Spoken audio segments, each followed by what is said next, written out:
Dès le début de l'usine, il y a eu une tradition très populaire, très ouvrière.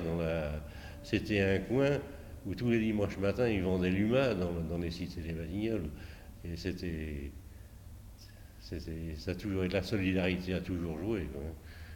Moi, j'étais à 17 ans, oui, oui, quand je suis rentré au Batignolles, j'ai fait partie de la jeunesse catholique, jeunesse ouvrière catholique. On militait déjà également. Moi, j'ai été syndiqué à 17 ans quand je suis rentré à l'usine. Et actuellement, à 90 ans, je suis encore syndiqué aux retraités. La création des comités d'entreprise en France, c'est 1948.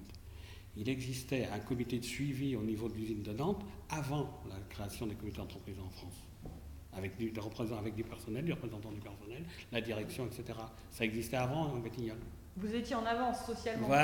Voilà. Juin en 68, elle a été une des premières avec le début de 68, c'est à l'usine de Château-Bougon où ça a commencé.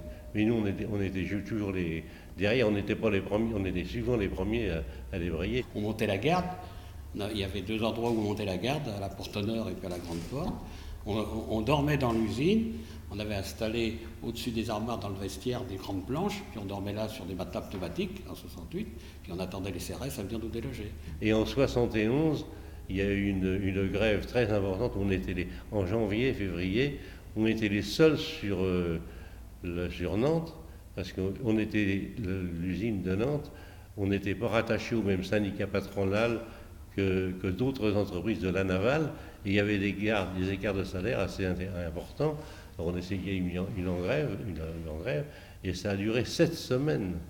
7 semaines de grève complète, totale, et un cas unique dans les annales ouvrières du secteur. C'est une grève qui a très peu coûté aux salariés.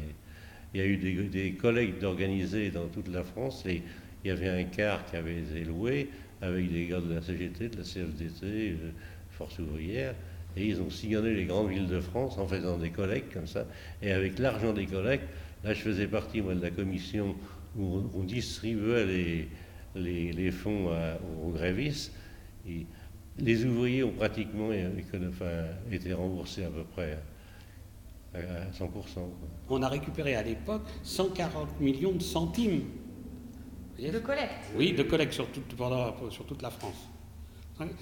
Et tout a été, on dit, enfin bon, à peu près, on dit, à peine, les gens ont récupéré à peine un mois, quoi, mettons à une semaine près, bon voilà. Hein.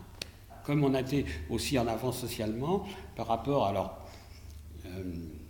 lorsque le 15 août, pendant les vacances, tombe un samedi, que vous ne travaillez pas, c'est un jour férié, et ça vous donne droit, enfin, maintenant il faudrait voir parce que ça a tellement évolué les choses en peu d'années, mais ça donnait droit à un jour supplémentaire. Et c'est un copain des Batignolles, Yannick Sébron, qui est allé au Conseil des prud'hommes, etc., qui a gagné à la Cour d'appel, c'est allé en cassation, ça a été gagné en cassation, et depuis, dans toute la France, c'est comme ça. Ça fait jurisprudence. Voilà, ça fait jurisprudence.